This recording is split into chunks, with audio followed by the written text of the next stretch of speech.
السلام عليكم ورحمة الله تعالى وبركاته، حياكم الله.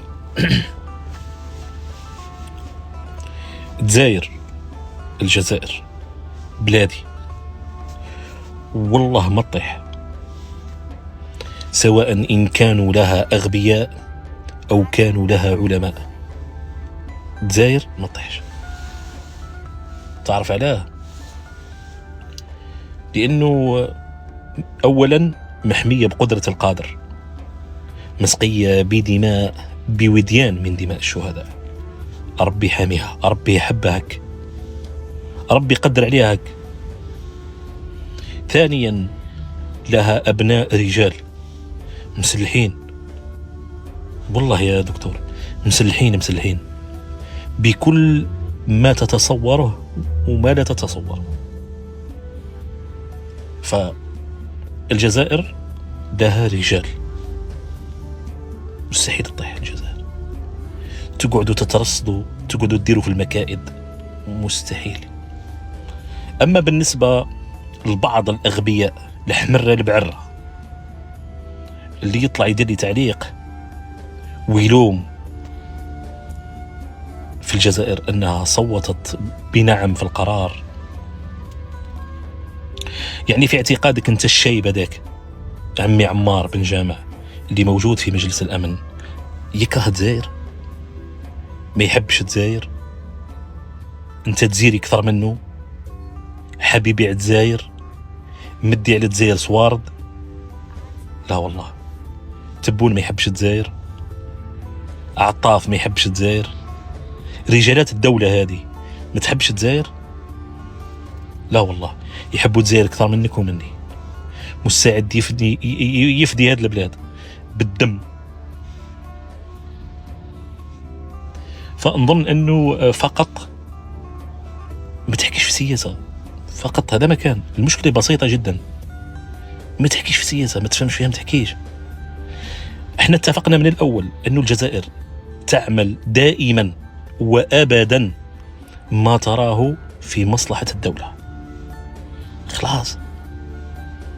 خلاص لازم تفهم هذا الأمر. الجزائر لما صوتت بنعم في مجلس الأمن، كثير من نشطاء وإعلاميين وفيسبوكيين وتيك-توكيين طلعوا انظر شوف، هاي الجزائر ظالمة ومظلومة، هاي صوتت بنعم، هاي الجزائر عمرها ما حصص إعلامية في التلفزيون تتكلم عن الجزائر. شت لما تطيح يكثروا السكاكن. شكون يطلع يدافع عن الجزائر الآن بخصوص هذا الموضوع؟ شكون طلع لها؟ الشبل وأمثال الشبل، طلع ولدها يدافع عليها. ما يجي حتى واحد من برا تسنى يجي يدافع على الجزائر بخصوص هذا القرار، يطلع ولدها يدافع عليها. الآخر رمق. أما بالنسبة للقرار الذي أحيك بليلة في شرم الشيخ والزبانية كلها وافقت، كل الدول العربية والأعجمية بقيادة الشيطان الأكبر أمريكا، وتم الموافقة على القرار، وكانوا متأكدين أن الجزائر لن توافق، ظالمة ومظلومة، دي ما عندها سخونة. أرادوا من الجزائر أن تكون فلسطينية أكثر من الفلسطينيين.